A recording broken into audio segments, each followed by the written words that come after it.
dari Saudara Majlis, sahabat-sahabat.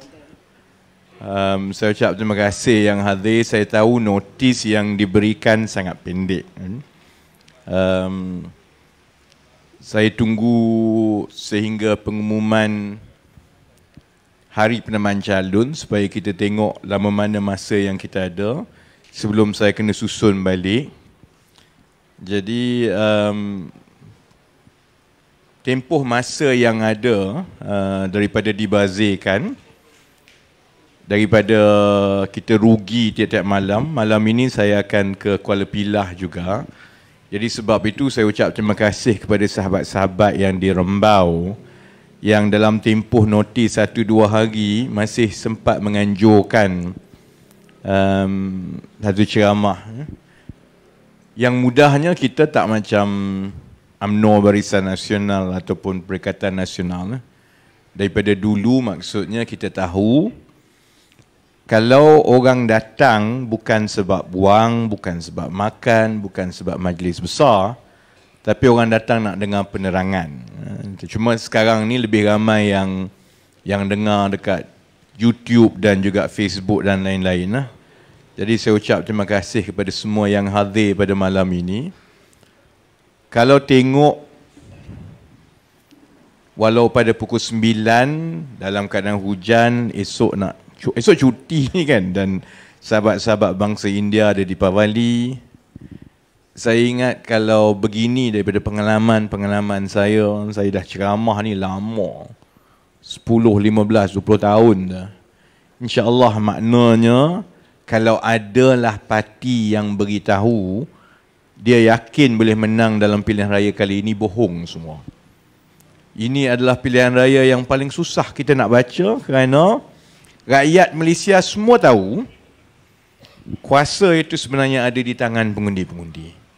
Apa yang saya boleh buat, sahabat-sahabat yang ada kat depan boleh buat, apa yang Tok Mat boleh buat yang bertanding kat Rombau ni, satu saja. Kita perlu terangkan sebaik yang mungkin kepada rakyat macam mana undi itu nanti untuk memilih kerajaan dan pemimpin yang saudara-saudari harapkan boleh bantu keadaan.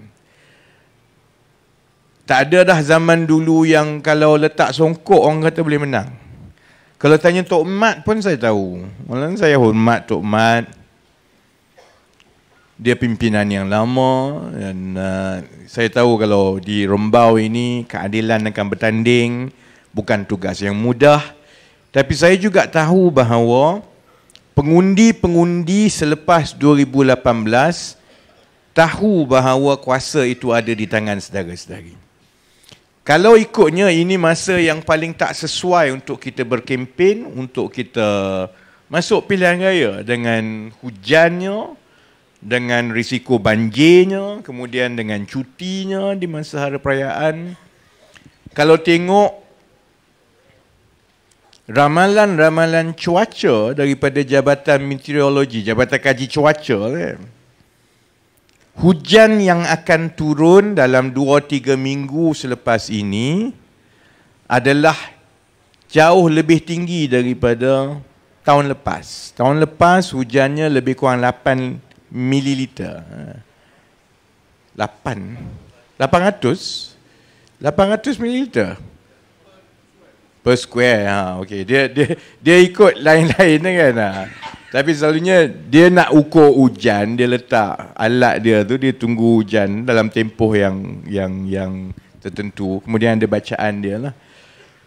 Hujan tahun ini lebih kurang 30-40% dijangka lebih tinggi daripada tahun lepas, dalam keadaan air di Selat Melaka dijangka akan lebih pasang daripada tahun lepas. Maksudnya memang sepatutnya tak ada orang gila buat pilihan raya lah. Saya pun sebersalah. Tadi Haji Zul tanya macam mana ceramah. Kita pun fikir juga. Dalam keadaan kita nak berkempen, tiap-tiap hari kena tengok keadaan. Ini bukan soal hujan orang nak datang. Soalnya kalau banjir, macam mana keadaan kempen kita, macam mana orang dan sebagainya kan. Sama juga esok di Pavali, saya tanya kita ni nak ambil cuti ke tidak, 3-4 hari menghormati kawan-kawan yang merayakan Deepavali. Tapi memang betul, saya tanya kawan-kawan yang berbangsa India, dia kata pilihan raya ini cukup penting. Kita kena cuba sedaya upaya untuk kita sampaikan maklumat kepada orang ramai supaya ini peluang yang baik sebenarnya untuk kita bina balik daripada perubahan 2018 dan seterusnya kita baiki keadaan supaya 3 tahun, 4 tahun, 5 tahun akan jadi lebih baik. Baik. Kalau saya jadi tempat saudara-saudari tak? Kuasa itu ada di tangan saya sebagai pengundi. Saya pun pengundi jugalah. Saya mengundi di kawasan yang paling istimewa, Dun Azmin Ali, Parlimen Zuraida. Jadi, tapi yang dulu tu bukan saya tak undi dia orang lah, saya undi orang lain kan. Kalau saya jadi saudara-saudari, soalan-soalan yang sama macam ahli politik yang bertanding ni pun sama rakyat macam biasa juga. Kita nak tahu, kalau saya undi, bagaimana keadaan dia? Kalau saya undi 3-4 tahun lagi, apa yang akan jadi? Saya tak tahu pimpinan yang lain. Saya fokus 4-5 perkara yang penting. Yang pertama, dia soal gaji. Saya sebenarnya tak minat sangat soal politik, semua yang jawatan. Saya minat soal gaji. Sebab negara kita terutamanya yang muda, dan bila sebut yang muda ni, yang tua pun jadi mangsa jugalah. Sebab zaman ayah saya dulu, kalau dia kerja kuat, dia hantar saya pergi sekolah, daripada sekolah saya masuk universiti, balik kerja. Orang dulu dekat kampung-kampung dulu mudah. Kalaupun kita sebagai bapa mungkin kurang berpeluang dan tidak bernasib baik, kita boleh kerja kuat supaya anak kita masuk universiti, kerja baik, sebab insya-Allah masa depan kita bila kita tua terjamin. Mudah saja. Sebab itu kalau kat kampung dulu orang kata, oh dulu dia ni susah, tengok sekarang rumah dah besar, hidup senang, anak 4-5 orang kerja, gaji yang anak bagi tiap-tiap bulan tu lebih mengalahkan pencen guru besar. Saya kalau kat kampung saya cakap dulu, oh tengok dia dulu dia orang susah, anak 4-5 masuk universiti, sekarang dia anak bagi kalah pencen guru besar. Sebab kat kampung dulu paling hebat guru besar lah. Keadaan sekarang cukup berbeza saudari, pakcik-pakcik. Yang itu yang saya bimbang. Sebab sekarang ini dia terbalik. Kalau kita tidak ubah keadaan, dan bila saya kata keadaan ni, saya tak adalah kata kalau lantik saja Pakatan Harapan, confirm semua jadi baik. Saya tak kata macam tu pun. Saya bimbang juga contohnya kalau kita ambil orang yang baik tapi otak tak ada, pun masalah juga. Sebab keadaan yang kita ada ni sebenarnya parah. Keadaan yang mana gajinya itu dah terlampau teruk. Memang kalau kita banding, kita kata orang selalu kata dia soal harga barang naik, harga barang naik, harga barang naik. Sebenarnya soal harga barang memang akan naik. Memang betul. Kalau harga barang tak naik, letih kita. Sebab kita juga berniaga. Kalau tiap-tiap tahun harga barang duduk macam tu je, daripada 30 tahun, mampulah kita berniaga. Orang bekerja di kilang, syarikat, dia tak boleh maju. Sebab harga memang akan naik. Sebab itu, orang kata ada inflasi lah. Inflasi ni memang ada daripada dulu. Tapi kalau inflasi tu naik 2%, 3%, 2%, 3%, tapi pada masa yang sama gaji tu naik lebih tinggi, tak apalah. Inflasi naik 2%, 3%, gaji naik 10%, 8%. Jadi akhirnya tiap-tiap tahun maka kita ada lebih wang dan lebih wang. Pada masa yang sama, bila harga barang tu naik sikit, harta kita lebih berharta. Kalau tidak, pakcik beli tanah, kalau tak ada inflasi, harga tanah pakcik sampai kiamat harga sama. Beli 10 tahun lepas harga 20,000, mari 20 tahun harga 20,000 juga. Tak boleh lah. Orang beli harta dengan atas pandangan 10-15 tahun akan datang harta tu naik harga. Ya tak? Masalah kita kerana dia dah terbalik. Harga barang terus naik tiap-tiap tahun. Dan dia bukan naik sikit-sikit tau. Kalau roti canai ke, roti ke, harga barang biasa ni, walaupun kita kata naik 4%, 5%, tapi kalau dibandingkan, sekali naik 4%, dia naik 33%, 1/3 daripada harga sebelumnya. Sebab peniaga barang, orang yang berniaga ni, dia tak boleh naikkan harga tiap-tiap bulan. Orang tak beli. Jadi bila dia nak naikkan, dia tengok 5-6 bulan akan datang. Dia tengok keadaan ekonomi. Dia rasa modal dia, kos dia, yang dia kena bayar semua sewa elektrik ni macam mana dalam 7-8 bulan akan datang. Sebab itu sekali naik, dia tak naik 10%, 5% tu. Dia naik 30%. Supaya dia kekal boleh tampung sampai 7-8 bulan. Di Malaysia dia dah terbalik apabila harga barang naik sampai 20-30% sekali naik, tapi gaji dia makin rendah dan makin rendah dan makin rendah. Jadi keadaan kepada ibu bapa, itu yang saya kata, dia bukan gaji ni, bukan soal orang muda saja. Yalah saya lambat lagi lah nak jadi orang tua kan. Walaupun dah nak masuk 50, saya tinggal 4 tahun lagi nak masuk 50 tahun. Tapi anak saya kecil lagi 9 tahun, jadi saya ingat lambat lagi lah bila saya boleh merasa. Tapi kalau contohnya saya tengok, ibu bapa kepada pekerja-pekerja saya. Saya ada lebih kurang 150 orang pekerja dekat pejabat company saya. Saya tengok dia orang, ke ibu bapa, saya fikir, kalau yang kaya ada pencen semua tak apalah.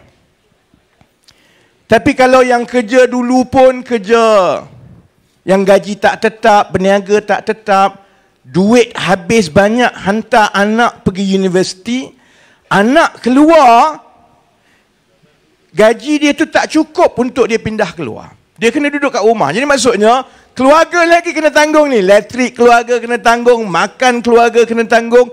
Anak tu pula bila bayar PTPTN, bayar tu bayar ni, dia nak bagi 300-400 ringgit sebulan kat mak ayah dia pun payah. Dalam keadaan makin ramai pula orang tua di negara ini. Dan makin lama, makin panjang umur orang kita. Orang kita sekarang hidup lebih lama. Dulu mungkin 70, 71, sekarang 80. Jadi dalam keadaan ini kita ditekan secara berganda. Punca satu masalah saja. Kegagalan negara kita mengatur ekonomi supaya gaji yang dapat kepada yang anak-anak generasi baru ini setimpal dengan kelayakan dia, setimpal dengan kenaikan harga barang, dan supaya cukup untuk dia bantu dan tampung kehidupan tua mak ayah dia. Kalau orang tanya saya, yang kamu bising sangat pasal orang tua ni kenapa? Kerana masalah kita sebagai sebuah negara. Takkan 10-15 tahun daripada sekarang, bila kita lebih ramai orang yang tua-tua, kita kata ikut suka kau lah. Kau sakit ke, kau tak sakit ke, ikut suka kau duduk kat rumah. Mana boleh? Akhirnya masalah itu apabila anak-anak tidak lagi ada keupayaan kewangan seperti dulu-dulu untuk jaga mak ayah ni, beban kepada anak itu adalah beban kepada negara. Masalah orang tua pesara yang kurang wang untuk dia menghabiskan hidup dia 20-30 tahun selepas dia bersara, itu masalah negara. Lagi banyak yang kita kena jaga ini, maksudnya lagi banyak peruntukan yang terpaksa kita ambil daripada tempat-tempat lain. Jadi kita ada masalah besar. Masalah ini mungkin orang biasa dia merasalah. Mungkin dia rasa sempit sendiri. Dia tengok anak dia, dia bimbang. Dia tengok wang dalam simpanan dia, dia baru bersara umur 60. Wang ada dalam 20,000. Masak engkau? Kalau bersara umur 60, wang ada dalam 20-30 ribu. Nak hidup 30 tahun lagi, masak ha? Mana nak hidup? Macam mana nak hidup? Kena kerja balik lah. Bila masa nak bersaranya, kalau yang tua ni pula bekerja, yang muda macam mana pula? Kita memang tahu ada masalah ini. Tapi masalahnya, kalau pimpinan yang ada di atas dia tak sedar masalah sebegini. Itulah sebabnya kita daripada satu tahun ke satu tahun, satu generasi ke satu generasi, keadaannya makin menjadi teruk. Sebab itu saya kalau masuk pilihan raya ni, saya tak kisahlah orang lain nak cakap apa. Semua saya nak tumpu 2-3 perkara saja. Sebab bagi saya itu fardu kifayah kita beritahu kepada rakyat. Masalah ni macam asteroid besar, taik bintang besar yang akan datang langgar kita. Akan ada satu masa yang kita terhimpit lebih teruk daripada yang kita ada sekarang. Masalahnya, bila saudara-saudari dengar ceramah-ceramah, bila dengar kupasan, tak semua yang nak bercakap soal masalah rakyat. Ada yang dia nak cerita, saya pun tak tahu dia nak cerita apa lah, saya pun tak tahu. Ada yang dia akan mainkan 100% soal kaum. Ustaz Firdaus dah cerita tadilah.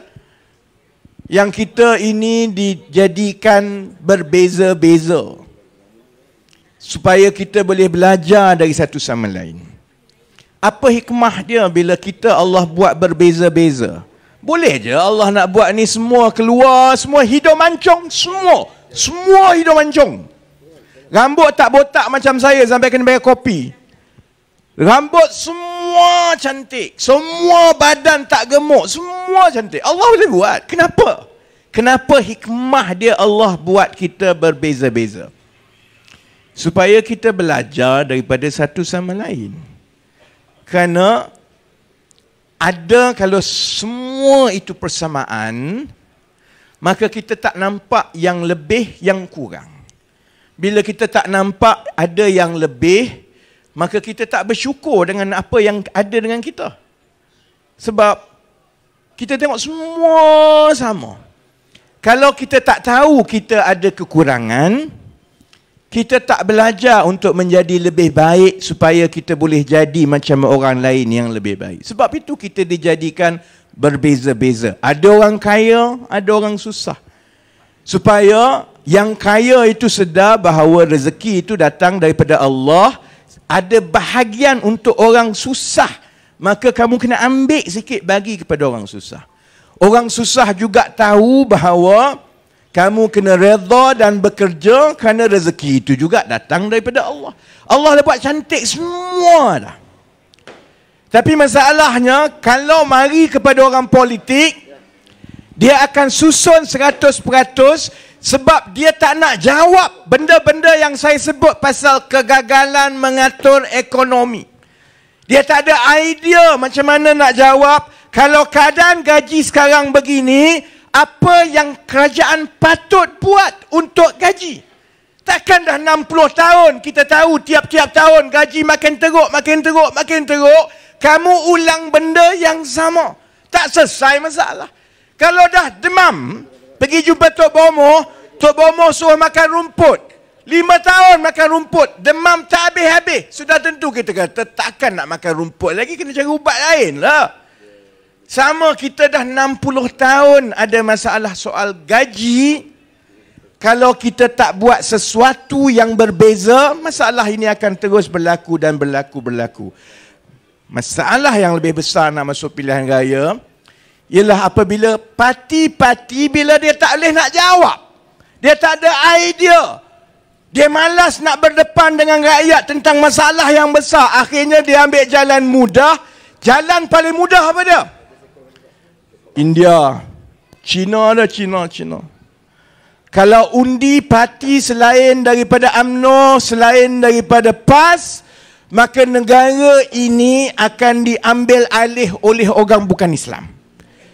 Dan bila orang bukan Islam ambil alih negara ini, dia akan jual semua harta-harta negara, terutamanya yang milik Islam. Saya ni bukan Melayu. Ni yang dekat depan ni bukan Melayu. Dalam Pakatan Harapan, saudara-saudari, lebih ramai orang yang tak suka kat saya daripada yang suka kat saya. Saya selalunya lebih ramai orang biasa yang suka kat saya sebab mulut saya laser. Aku tak kira kamu parti mana, kamu Melayu ke, Cina ke, India ke. Kalau saya rasa kamu tak betul, saya sebut. Kalau ada kawan-kawan di AP yang saya rasa kamu tak sensitif kepada orang Melayu dan Islam, saya sebut. Sebabnya ialah kerana kita hidup bersama. Masalah kita, masalah yang kita tanggung bersama. Dan yang paling payah ialah orang Melayu, sebab orang Melayu paling ramai. Bila masalah itu tidak diselesaikan, yang paling ramai ada masalah ialah orang Melayu. Sebab itu saya minta dekat dengan pilihan raya ini, pakcik-makcik macam-macam lah. Orang forward nanti TikTok, tak TikToknya, Facebooknya, segala cerita keluar lah. Dengar boleh. Tapi Allah bagi kita akal, semak dulu.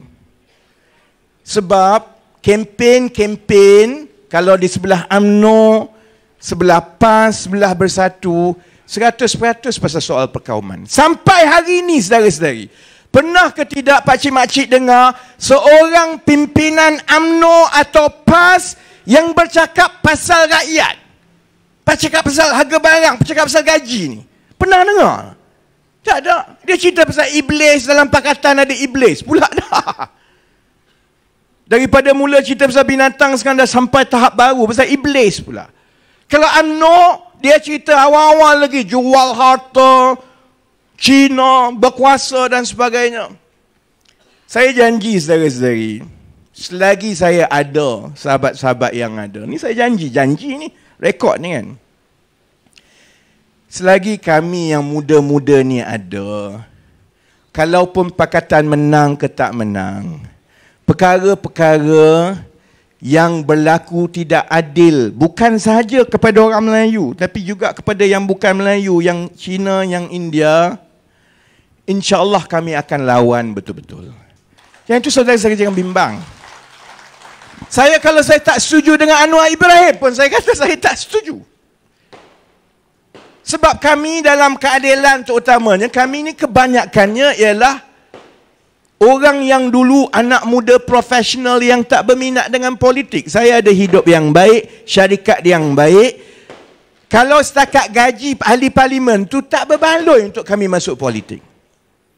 Tapi saya juga ada syarikat yang baik, keluarga yang baik. Saya juga tahu kalau kerajaan terus jadi teruk macam sekarang, syarikat yang saya bina tu pun akan hancur. Tiap-tiap hari saya kena berdepan dengan pekerja saya, orang-orang keliling saya yang terbeban dengan masalah yang ada. Jadi sebab itu saya kata dia akan sampai ke satu peringkat, ada orang-orang macam kami yang telah jatuh fardu kifayah untuk kami datang ke depan, untuk kami bercakap. Sebab kalau tidak, dia soal kafir, iblis, soal jual harta dan sebagainya, dan benda tu tak betul pun. Ambil yang terbaru soal tabung haji. Saya tengok dia jauh. Ketua Puteri UMNO. Dia duduk di Pandan. Kawasan saya. Kalau dah hebat sangat, mari lawan aku kat Pandan lah. Tak payahlah bising-bising kat luar. Undi Pakatan Harapan akan jual lelong harta negara macam tabung haji. Pakcik-makcik mungkin ingat keadaan sebenar yang berlaku di tabung haji. Saya nyaris masuk penjara pasal tabung haji. Sebabnya ialah kita semua ni, kalau kita tahu tabung haji itu apa, yang kaya Melayu letak duit dalam tabung haji, tak apalah. Ada orang kaya letak duit dalam tabung haji, ada 4, 5, 6 juta, tak apalah. Tapi saya juga balik ke kampung saya, kalau di Terengganu, di Besut, saya ada keluarga di Kelantan yang susah-susah ni tak. Dia simpan duit dia dalam tabung haji RM50, RM100 tiap-tiap bulan. Nak cukup 10,000 supaya dia masuk dalam senarai yang boleh masuk dalam senarai pergi haji.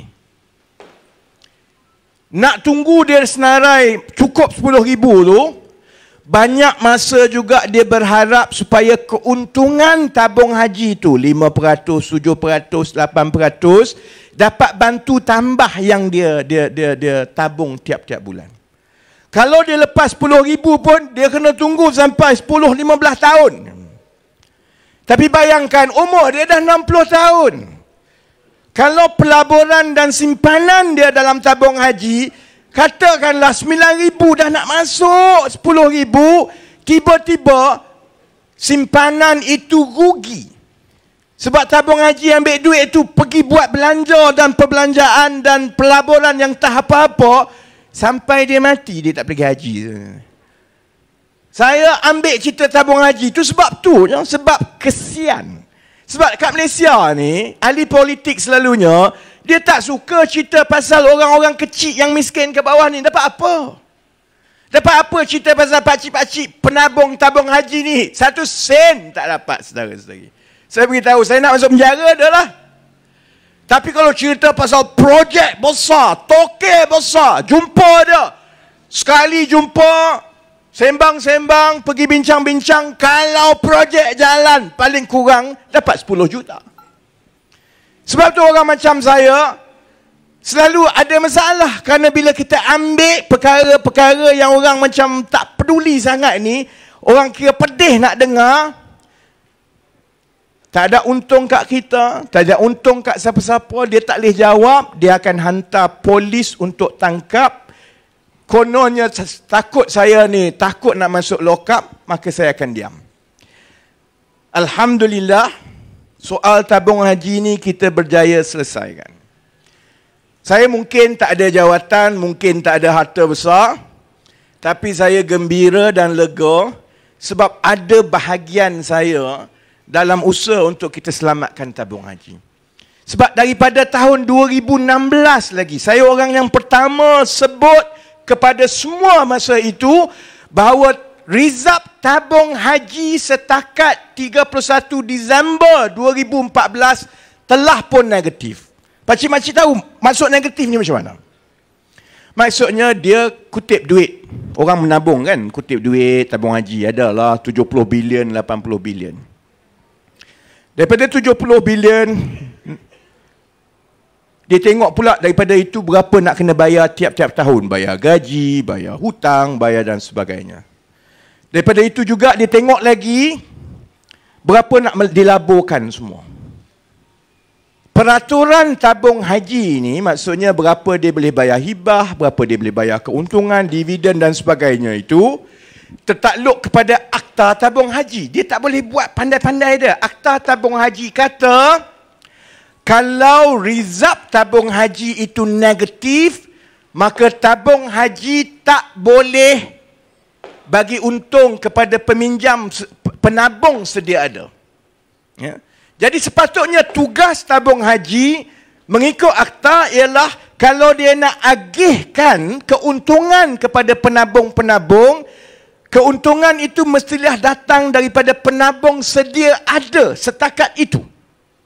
Itu yang dikata rizab mesti positif. Maksudnya, kalau nak agih 31 Disember 2014 masa itu, ada penabung-penabung baru yang bubuh duit ni. Bubuh duit tak?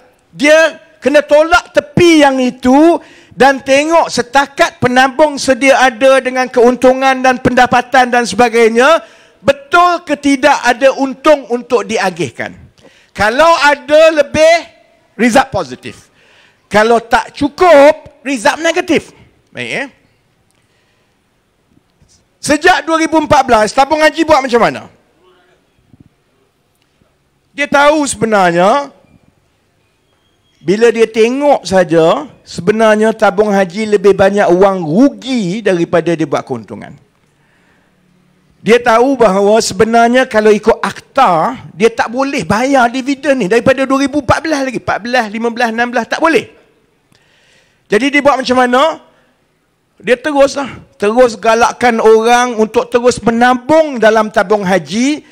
Dia gunakan wang orang baru yang masuk itu untuk bayar pelaburan yang dulu, dividen yang sebenarnya tak ada dividen sebab rugi. Skim ini, saudara-saudari, samalah dengan skim cepat kaya. Cepat kaya macam itulah beritahu kat orang, kalau kamu bagi duit, aku boleh bagi keuntungan kepada kamu. Jadi kalau kamu bagi sekian, kamu dapat banyak ini, jadi bubuh lagi banyak duit. Orang awal bubuh duit, dia pun bayar. Tapi benda tu sebenarnya tak untung. Dia tunggu yang masuk, yang seterusnya. Lama-lama, skim piramid itu lama-lama, dia sampai ke peringkat orang dah tak nak letak duit dah sebab tak cukup untuk membayar kerana dia tak pernah dapat untung pun. Sebab itu akta dengan jelas menyatakan result kena positif. Sebab kalau result negatif dan kamu terus bayar kepada penabung-penabung, dia tak ubah seperti skim cepat kaya. Itu tujuan ada akta lembaga tabung haji. Apa yang berlaku? Kerajaan Barisan Nasional masa itu terus dia sembunyikan kerugian tabung haji ni, dia bayar. Saya biasalah, masa saya kat parlimen dulu, tabung haji Felda Mara, ini adalah badan-badan berkanun yang tidak wajib menyatakan dan mengumumkan kenyataan kewangan dia kepada orang ramai. Dia tak bayar sebenarnya. Dia hanya wajib lapor kepada badan-badan kerajaan yang dia bertanggungjawab dan juga kepada parlimen. Masalahnya saya ada kat parlimen lah, tiap-tiap tahun dapat kenyataan kewangan dia, saya tengok. Orang lain tak minat lah, orang lain minat bergaduh dengan Bu Mokhtar. Saya duduk kat situ, saya baca, kira. Sebab itu, saya ingat lagi 19 Januari 2016. Saya sebut secara terbuka bahawa tabung haji, result kamu telah menjadi negatif sejak 31 Disember 2014. Tabung haji panik. Sebab bila saya kata negatif tu, orang mula buat keluar duit. Memang betul lah, orang buat keluar duit lah. Itu yang dia hantar polis tangkap saya awal-awal. Dia tak tahu nak jawab, dia hantar polis dulu. Dengan harapan bila saya kena tangkap, maka orang rasa, oh dia tipu kot. Jadi orang tak keluarkan duit. Dia takut orang duk keluarkan duit awal-awal tu. Tak sampai 2 minggu, saudara-saudari, saya ingat sekitar 26 Januari 2016, tabung haji mengaku secara terbuka memang result dia negatif sejak 31 Disember 2014. Seperti yang saya sebut. Saya juga dedahkan bahawa Bank Negara pun dah beritahu kepada tabung haji. Sebelum saya bocorkan lagi bahawa kamu dah tak boleh bayar hibah dan keuntungan dah sebab result kamu negatif. Yang lain saya tahu semua. Kemudian Pakatan Harapan menang dan kita tumpukan macam mana nak perbetulkan tabung haji. Yang ada sekarang, tabung haji yang ada sekarang ni kan. Sudah tentu UMNO Barisan Nasional, dia tak boleh nak jawab yang kita tunjuk satu. Jadi dalam tahun 2019, apabila Pakatan Harapan ambil tindakan untuk menstrukturkan kembali pelaburan-pelaburan tabung haji, UMNO pusing macam mana tau? Oh, tengok dia jual dan dia lelong harta tabung haji kepada orang Cina. Banyaklah Melayu bodoh yang duk percaya angguk. Lain kali orang suruh pergi sekolah belajar betul-betul. Buat malu kat orangnya. Perkara sebenar begini. Kenapa kes saya digugurkan di mahkamah mengenai tabung haji? Saya walaupun Pakatan Harapan menang 2018. Satu kes pun aku tak ada orang tolong tau. Aku masih lagi pergi ke mahkamah macam orang biasa. Orang lain dah jadi kerajaan besar-besar. Boleh tanya orang amanah ni kan. Semua dah jadi menteri semua. Ni muka ni terus turun naik mahkamah satu-satu. Tak ada orang tanya khabar satu pun. Saya pergi tak apa. Tapi tahun 2019 tabung haji punya kes. Sebab dalam tahun 2019 kerajaan telah lantik firma kewangan dan juru audit PricewaterhouseCoopers untuk audit keseluruhan keadaan tabung haji. Sebab saya dah dedahkan daripada 2016 lagi ni. Kerugian sana, pelaburan sini, result negatif semua. Dan ada kes terhadap saya di mahkamah. Kerana tahun 2016, tabung haji buat laporan kata saya fitnah tabung haji. Masuk mahkamah, kebetulan kuasa Allah pada ketika itu, laporan PricewaterhouseCoopers dah keluar. Saya ingat lagi, peguam saya beritahu kepada hakim masa itu, Yang Arif, apa yang anak guam saya dedahkan itu hampir sama sebiji dengan siasatan yang dibuat oleh PricewaterhouseCoopers. Lebih kurang on the dot. Sepatutnya anak guam saya dapat markah pelajar perakaunan terbaik, bukan kena dakwa dekat mahkamah. Sebab atas sebab itulah mahkamah setuju bahawa tak ada bukti sebenarnya. Sebab macam mana mahkamah dan pendakwa nak teruskan pendakwaan apabila syarikat yang dilantik oleh kerajaan sendiri, syarikat bebas PricewaterhouseCoopers, mengesahkan satu persatu tentang semua pendedahan-pendedahan saya. Sebab itu saya pun dibebaskan. Tapi pendedahan itu juga menunjukkan macam mana tempangnya tabung haji. Contoh, pelaburan-pelaburan tabung haji dalam syarikat-syarikat minyak. Contohnya tabung haji heavy engineering. Dalam syarikat-syarikat yang disenaraikan di pasaran saham, dalam kaunter-kaunter minyak. Semua pelaburan ini pakcik-makcik, setakat 2019, rugi sebanyak 549 juta. Tunggu 2-3 hari lagi, saya akan buat kenyataan daripada rugi 549 juta setakat 2019, 3 tahun kemudian, kekal rugi dan makin rugi. Itu satu. Pelaburan-pelaburan tabung haji yang dibuat zaman, siapa nama ahli Parlimen Baling tu? Aziz. Zaman Aziz Rahim, zaman semua tu, rugi sampai terkumpul 549 juta ringgit, rugi terkumpul. Yang kedua, 533 juta ringgit yang tabung haji laporkan sebagai pendapatan dan keuntungan dalam tabung haji, kononnya kerana dia jual saham dalam bank Islam dapat untung 533 juta. Laporan PwC 2019 menyatakan itu bohong. Dia bohong sebenarnya. Dia jual melalui beberapa broker saham, ada 4 syarikat broker saham, dia jual pada satu harga. Daripada penjualan itu dia rekodkan keuntungan 533 juta. Tak lama lepas tu dia beli balik, saudara-saudari. Dia beli balik. Jadi sebenarnya 533 juta itu tak pernah berlaku kerana dia hanya direkodkan untuk tunjuk dalam akaun konon untung 533 juta. Benda tu tak pernah berlaku kerana dia balik semula. Penjualan itu tidak pernah berlaku, hanya bawa masuk dalam buku keliling, masuk balik tabung haji. Rugi 546 juta. Keuntungan pendapatan 533 juta tak pernah ada. Yang dua itu saja dah 1 bilion ringgit, saudara-saudari, daripada tabung haji. PwC juga mengesahkan bahawa 437 juta ringgit yang kononnya adalah keuntungan anak-anak syarikat tabung haji yang bayar dividen kepada tabung haji pun bohong, tak pernah ada. Dia umum saja, sebenarnya wang itu tak pernah dibayar kepada tabung haji. Jadi setakat 2019, tabung haji dah hilang 1.5 bilion ringgit. Ini yang UMNO dia ulang kata jual.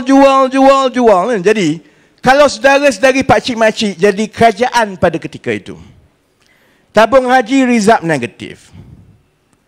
Orang nak pergi haji makin mahal. Subsidi yang kerajaan kena letak makin tinggi. Kalau tak bagi subsidi nanti orang kata, oh kerajaan kafir ni orang nak pergi haji pun tak boleh.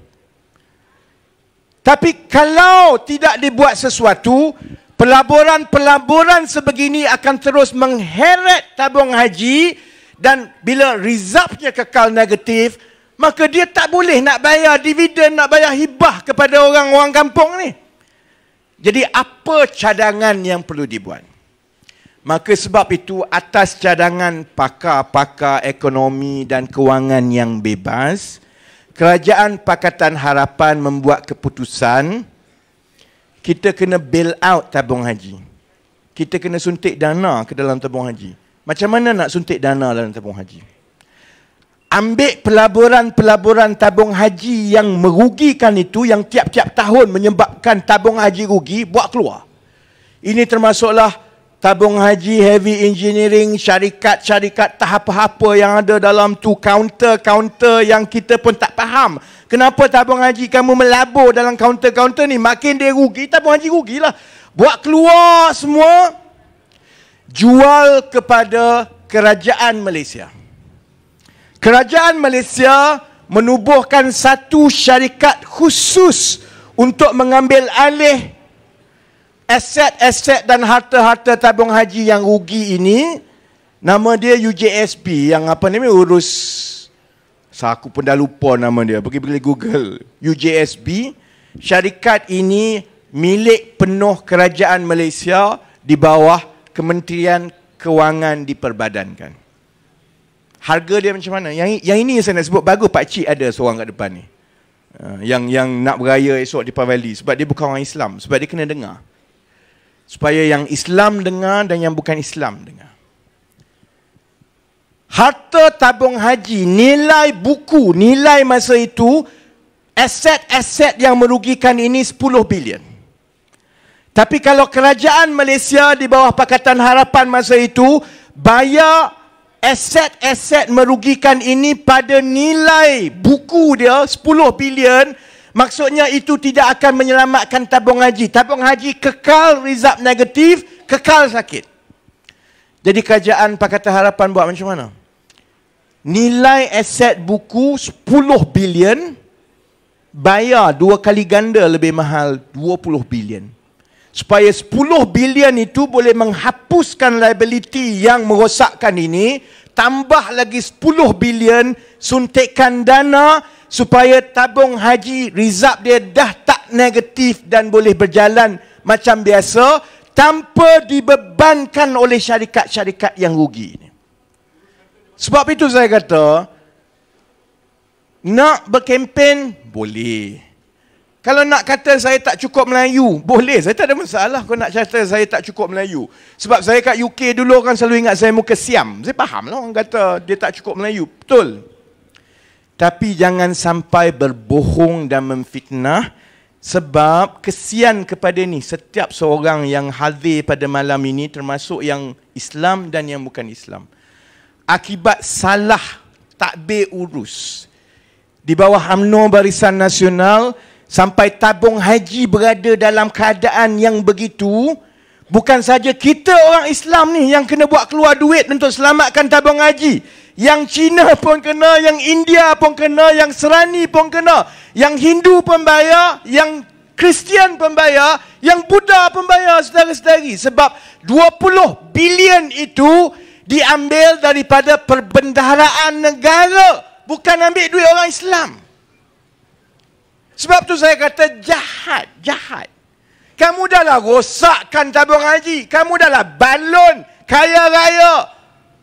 Lepas itu bila kamu tak boleh jawab, bila rakyat hukum kamu, bila orang yang dah selamatkan Melayu, Cina, India habis kena bayar ni, kamu pusing pula kata, oh jahat Pakatan Harapan. Kamu lelong tabung haji kepada bukan Islam.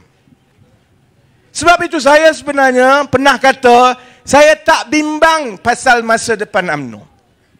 Kalau begini UMNO 4-5 tahun, 7-8 tahun lagi, kalau UMNO terus berbohong, kalau UMNO terus menipu, fitnah macam ini, saya yakin kepada Allah, saya tak bimbang saya sendiri, mampus parti macam ini.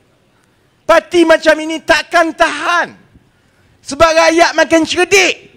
Rakyat tahu, engkau dulu juga yang buat sial dengan tabung haji. Orang dah tolong selamatkan, engkau juga pula nak kona, pusing, nak fitnah orang sekarang. Rakyat nak tengok parti-parti yang boleh kupas penyelesaian kepada masalah-masalah. Sebab itu saya tak bimbang sangat soal UMNO Barisan Nasional. Saya kesian dekat Tok Mat. Sebab saya rasa daripada kalangan pimpinan UMNO yang ada, dia ni berjenis sikit. Dia lebih baik daripada Zaid Hamidi dengan yang duduk kat hotel Kajang. Dia lebih baik daripada yang itulah.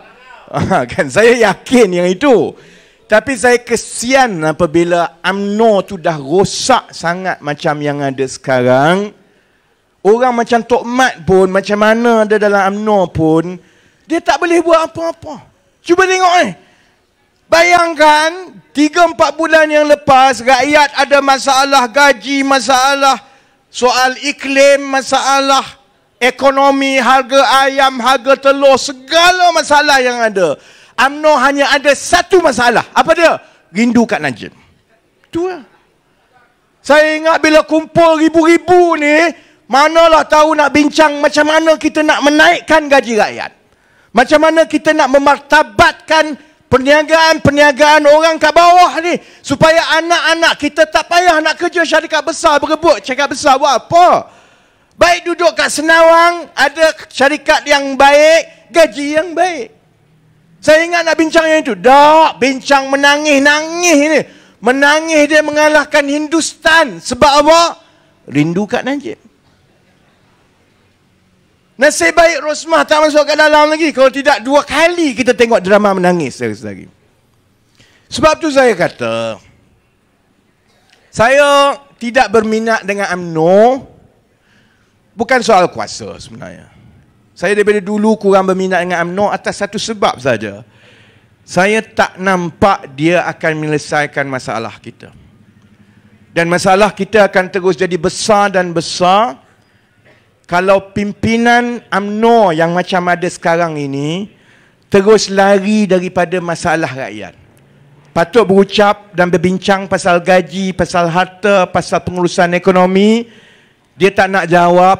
Akhirnya dia cerita pasal Melayu, Cina, kita nanti kena tekan, nanti komunis berkuasa, iblis dan sebagainya. Kita dah bagi peluang kepada dia 22 bulan. Bukan, itu pakatan 22 bulan. Dia lebih sikit, dia berapa? 65. Okey, yang 65 tahun tu kasih Chan lah. Tapi daripada Februari 2020 sampai sekarang ni dah masuk lebih kurang 3 tahun dah.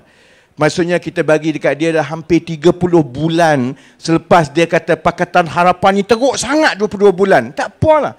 Saya dulu berbeza pendapat dalam pakatan. Orang lain lepas Sheraton move kata kita mesti dapat balik kerajaan. Saya seorang je kata, saya rasa tak kot. Lebih baik kita kembali kepada rakyat.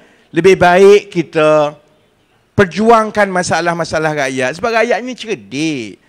Rakyat akan dapat bezakan di antara rekod yang dia kata 22 bulan itu dengan rekod yang diambil alih. Baik di bawah Muhyiddin, kemudian Ismail Sabri.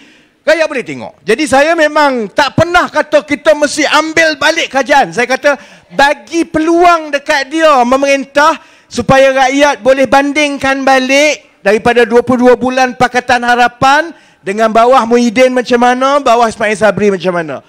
Dah ada 30 bulan pun. Saya nak tanya, ada satu masalah rakyat yang selesai tak? Ada tak?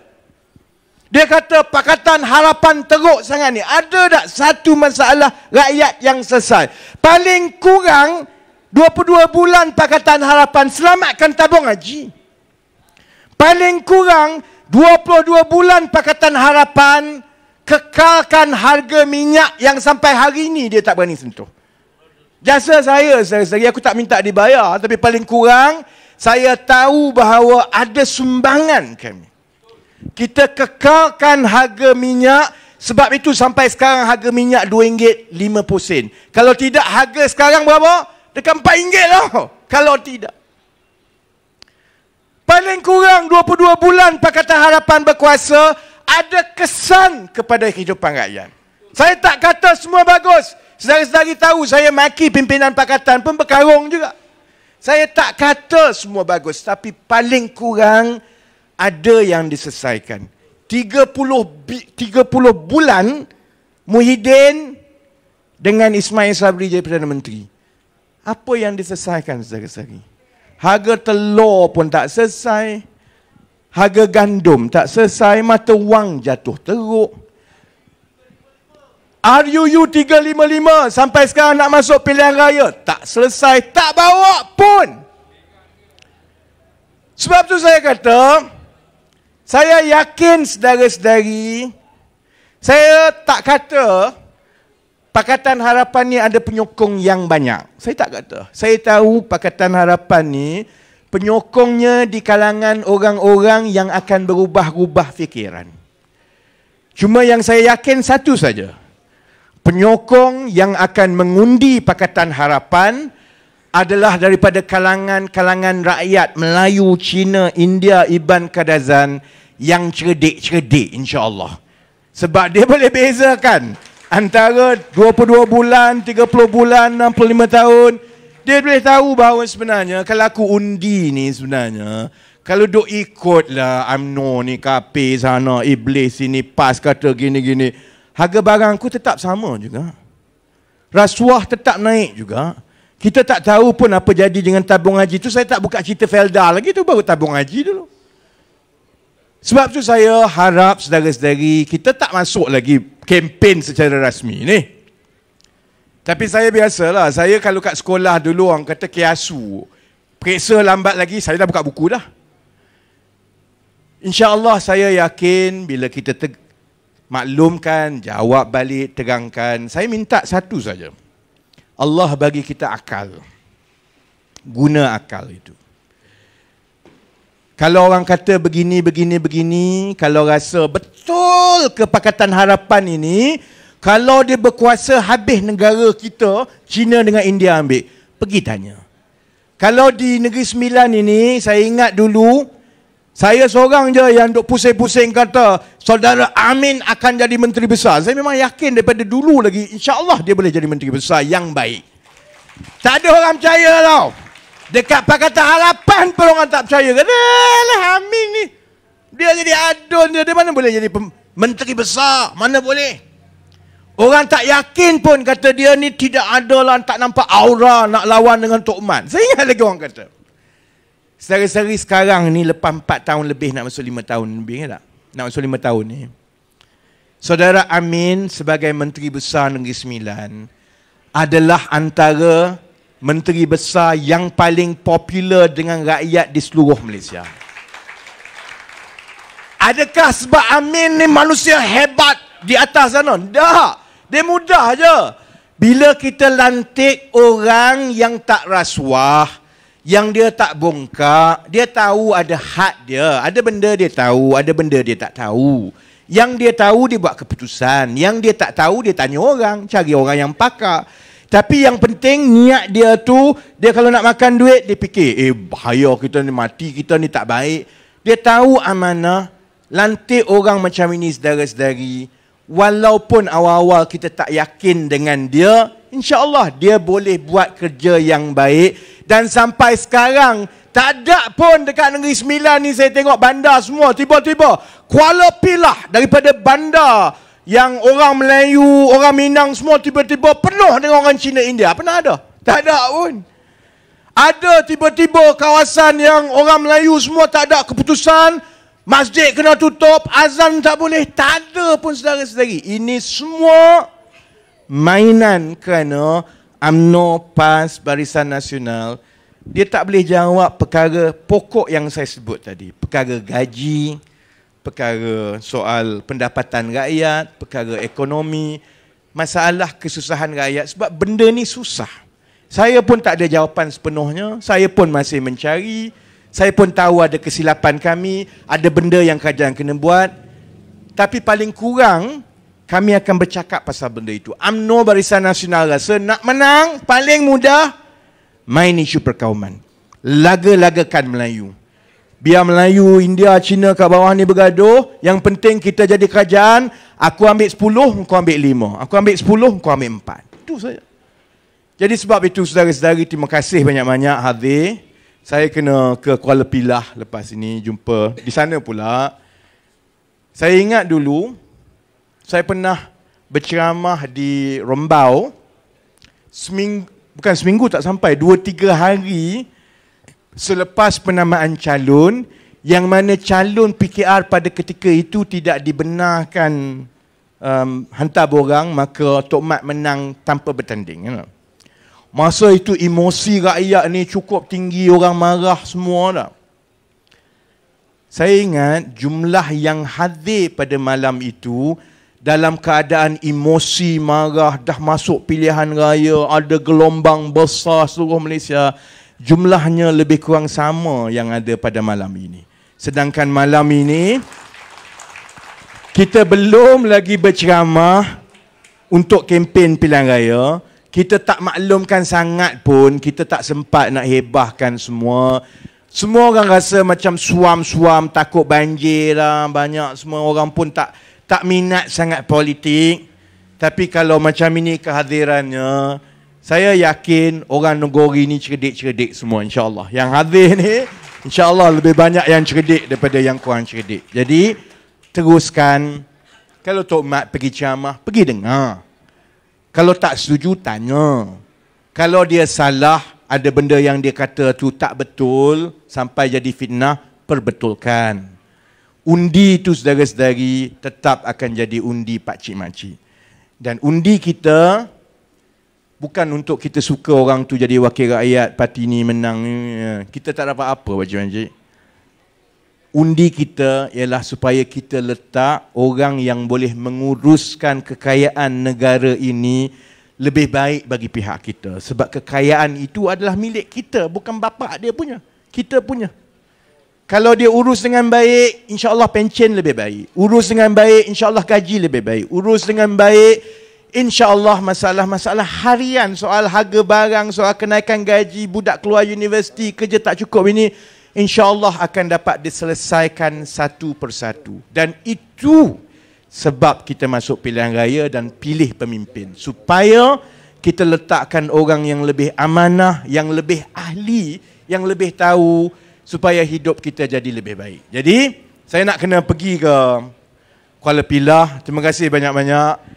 Lega hati saya penuh bawah kemah ni, walaupun saya beritahu, kau nak suruh aku bercakap pukul 9, kau gila apa? Orang tak habis makan lagi. Tapi alhamdulillah pakcik-makcik datang, lega hati, dan kita doakan yang terbaik. InsyaAllah undi yang terbaik, kuasa itu milik saudara-saudari. Kami redha. Kalau menang, kita buat yang terbaik. Kalau kalah, jangan bimbang.